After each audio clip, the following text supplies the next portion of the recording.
and did not comply with any of them, because that would violate both state law and county policy. We will only transfer an individual into ICE custody if we are presented with a federal judicial warrant that's signed by a judge. That is consistent with California law and county policy. We have and we will continue to honor federal judicial warrants. These warrants are an effective and peaceful vehicle in transferring individuals who have committed violent or serious crimes. To date, we have transferred 20 individuals under these specific circumstances.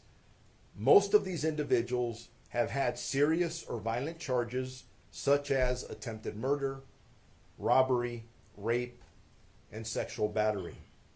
So just more specific regarding ICE transfers, in the month of May, we transferred 8 individuals, and in the month of June, we transferred 12 individuals. Now, our department, just for clarification for everybody, does not ask for a person's immigration status when we're responding to calls for service, when we're investigating crimes, when we arrest or book an individual into our custody. So for those who ask us, hey, how many people do you have in custody that are immigrants? We don't know the answer to that because none of us ask that question.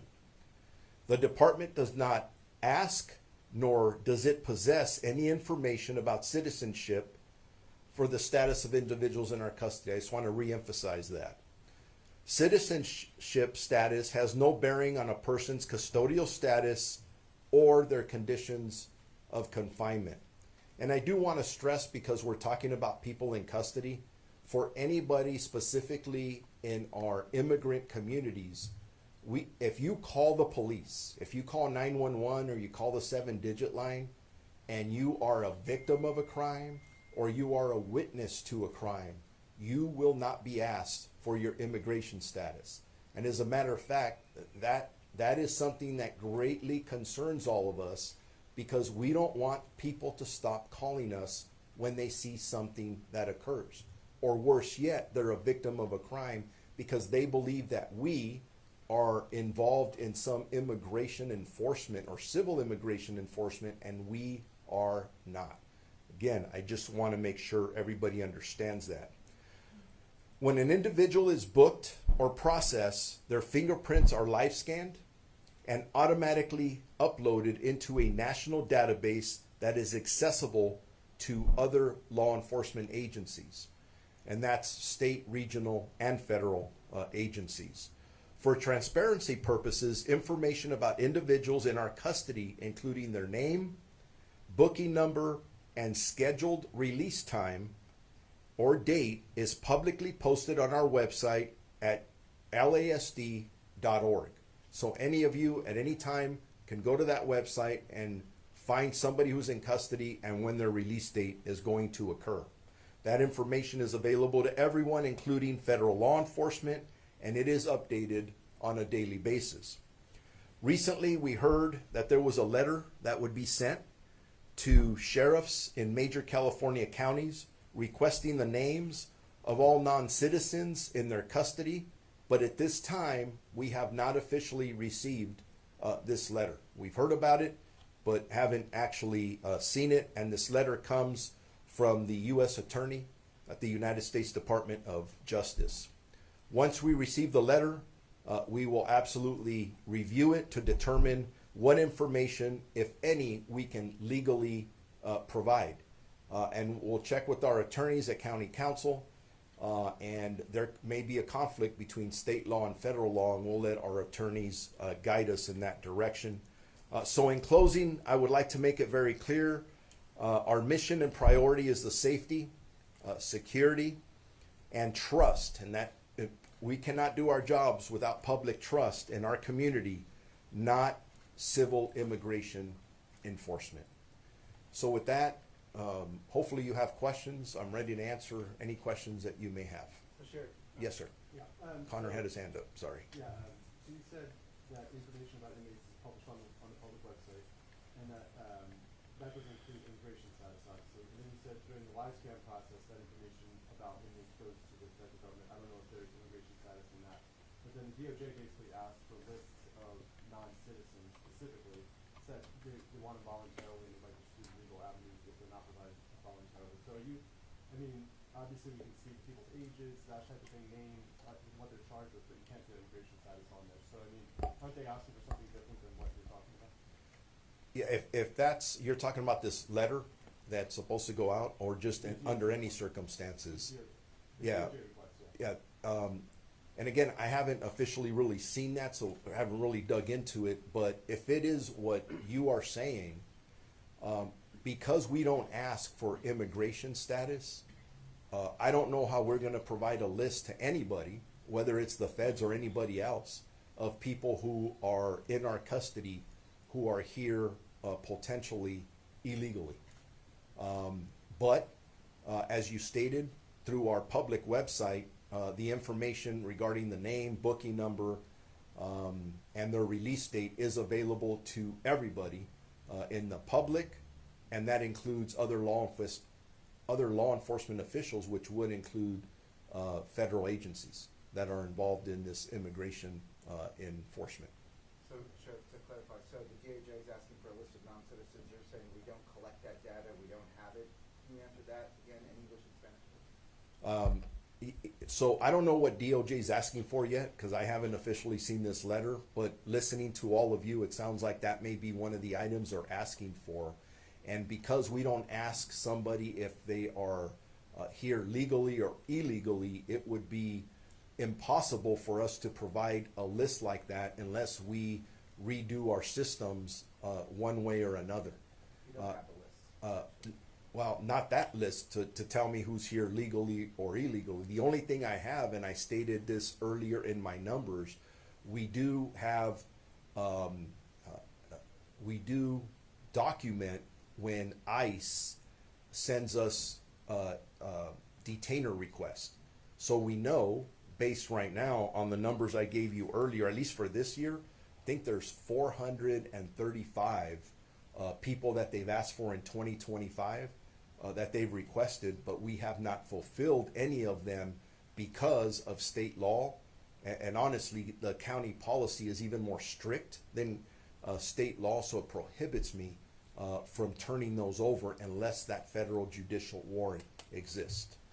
Do you think they have a list? I mean, they must have some sort of list, right, if they have a detainer list they're giving to you. I would assume that for anybody who's being booked, and our normal process is to live scan you in the fingerprint machine, that the federal government knows who they're looking for, and that automatically registers with them, and then that's where we get these detainer requests for these individuals that we have listed. If they already have a list and now they're requesting a list, do you think this is a political ploy, or how would you classify this request? I would be making an assumption answering that question. Obviously, there's a civil detainer list. Why they're asking for more in-depth, we'd have to look at the letter. We have to have the attorneys look at everything and see what is possible and what is not possible because of the legalities of it. But in regards to intent, obviously there's been a lot of activity going on in and around us, and this is just another effort to, I think, take people into custody who they believe are in our custody who are dangerous.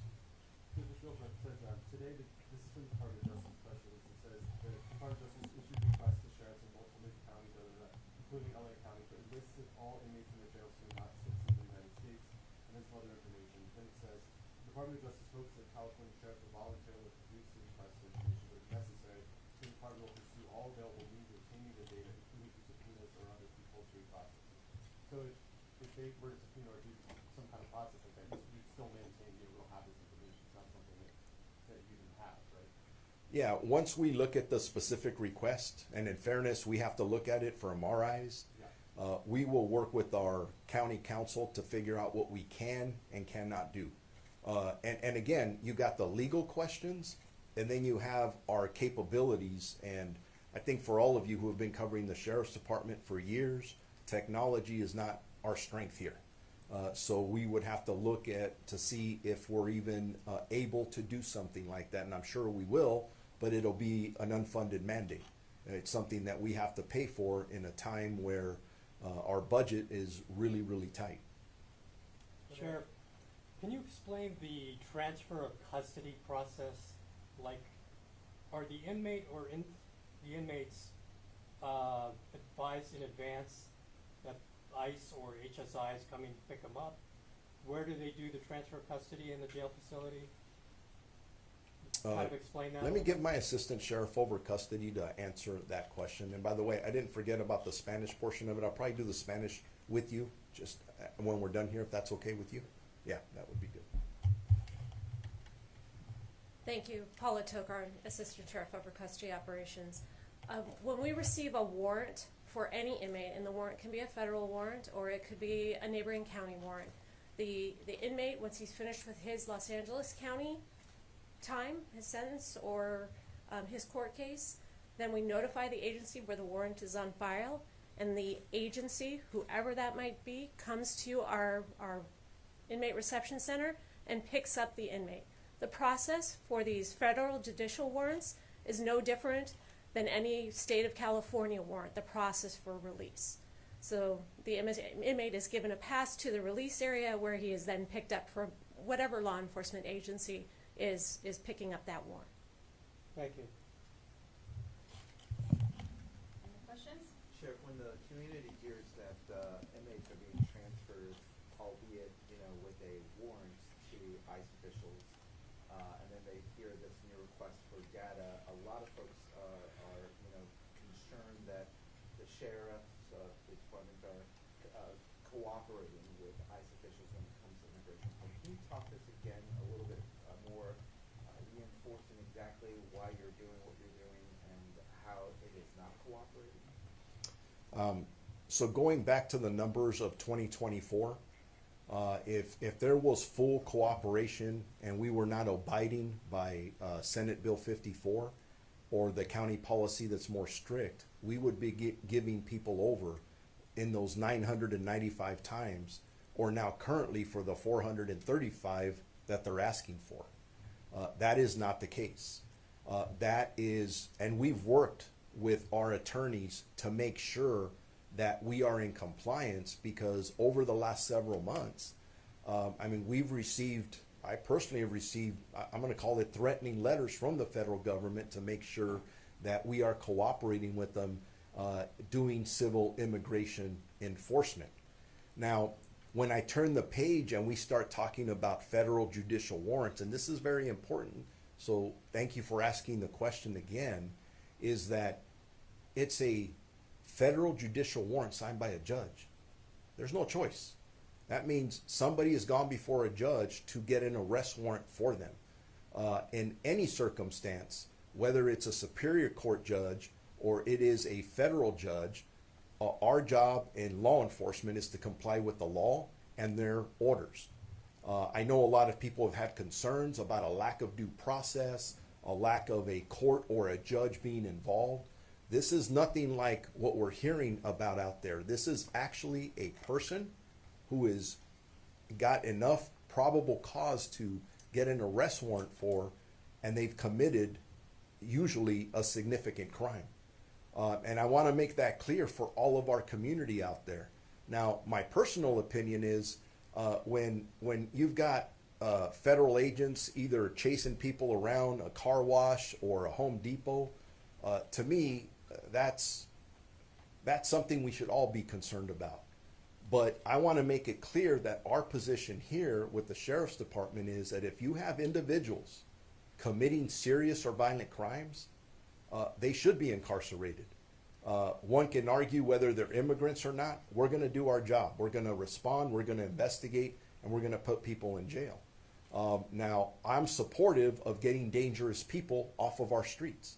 So anybody who's asking that very good question is, why are you cooperating, is because we have a warrant, a federal judicial warrant, because they've committed a crime. This isn't the ice cream vendor, the lady making tacos on the street. This is somebody who's committed a violent or serious crime. And that's our business, to keep our streets safe, and we will continue to work in that direction. You said threatening letters from the federal government. Can you elaborate about that? What are they threatening? Just to make sure that we are in full cooperation with the federal government and their vision for enforcing federal civil immigration laws. And a lot of them say if you don't, there's going to be consequences up to the point of you being charged federally. I don't know if you can consider that a threat. They're threatening to charge you, the sheriff? Yes. Are these letters have been made public previously, or not? Are these, just private letters they haven't released publicly? I'd have to double check on that. I don't believe they have been released publicly. But they're there, unfortunately. En español nos podría hablar, darme un statement acerca de cómo menciona de los arrestos o aparte. Oh, okay. What agencies sent those letters? Or what officials, do you know where they come from? They come from the Federal Department of Justice, Washington, D.C.